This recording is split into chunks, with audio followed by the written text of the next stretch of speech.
I am Jitendra Bafna.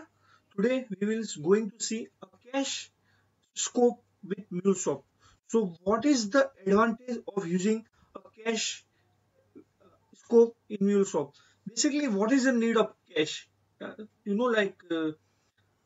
you want to store any data which you want to repeatedly access, okay, that data can be stored in the cache memory, so you can access the data next time more faster, so it can improve the performance. Suppose, for example, you have a database.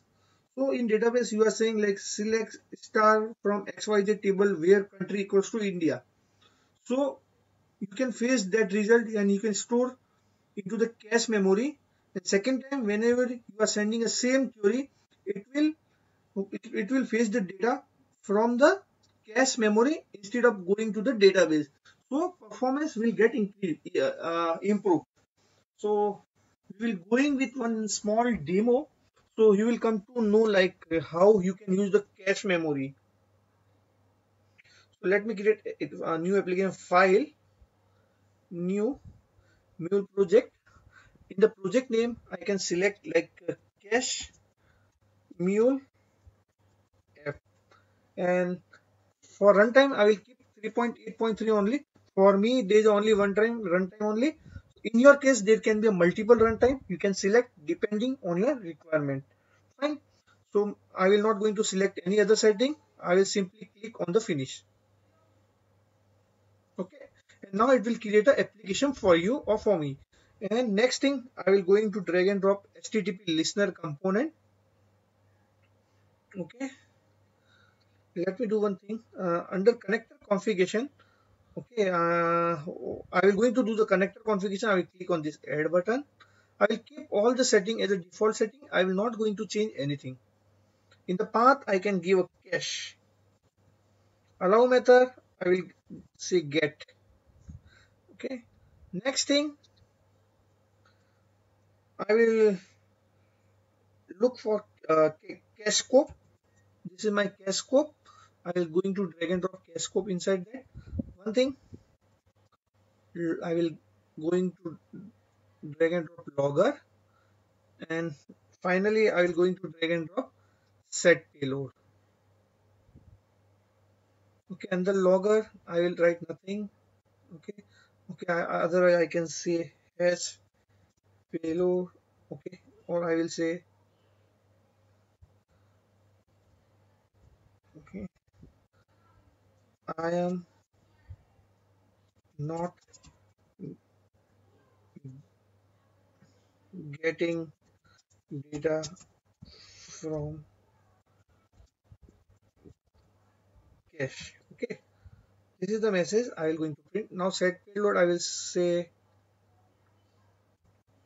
only test. Sorry,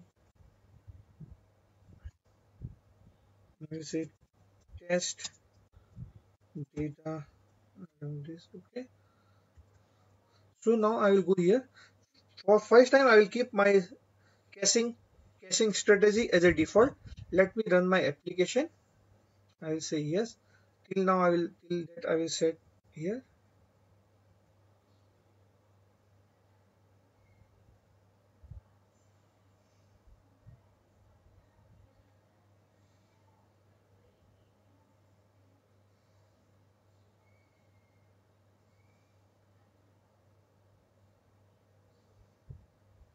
So basically what happened, let me go to XML. So whatever processor under the cache, okay, if data found in the cache will not going to execute, instead of executing the logger and set payload, it will give the data from cache memory. Okay, if data is not found in cache memory, then it will going to process logger and set payload. We will going to see that. Let me send a request. Okay, 1 minute. Something is wrong in my code. Let me rectify it. Okay, I forget to put a single quote. Let me save it. Okay, I will send the request again. So we got a test data. Let me see logger runs. Yes. So it was saying I am not getting data from cache. Okay, this means the data is not from cache. I will say test data. So let me check. This time logger has not been run, but So every time we are getting the data from cache now. See, now if you want to set a cache memory depending on some expression, okay, like if my expression is this, so then pick the data from cache. So I'm going to show you that also. Go to cache memory, go to cache properties. Instead of use default caching strategy, use reference caching strategy. Click on this add button and object, click on this add button for object store. I will say in memory store. Okay, I will say finish, and now I will say key expression. I will say message dot inbound dot, I will say http dot query dot params dot, I'm sorry, dot value. Okay, so what does this mean? So what I will say, I will see whenever I am passing a query parameter, okay, equals to 1, so store the data in the key value form, like your value equals to 1, store test data. If value equals to 2, store that data, like that. So you are storing the data depending on your query parameter. So I will say okay, let me save. You will come to know like what I am going to and what I am trying to do. Okay, get application. Okay, let me send a request, value 1, so test data. See, now you can see I am not getting data from date cache. Now let me click on this send. What happened? Second time logger haven't executed. See, it's only previous one. Now what I will do? I will try to send the value 2.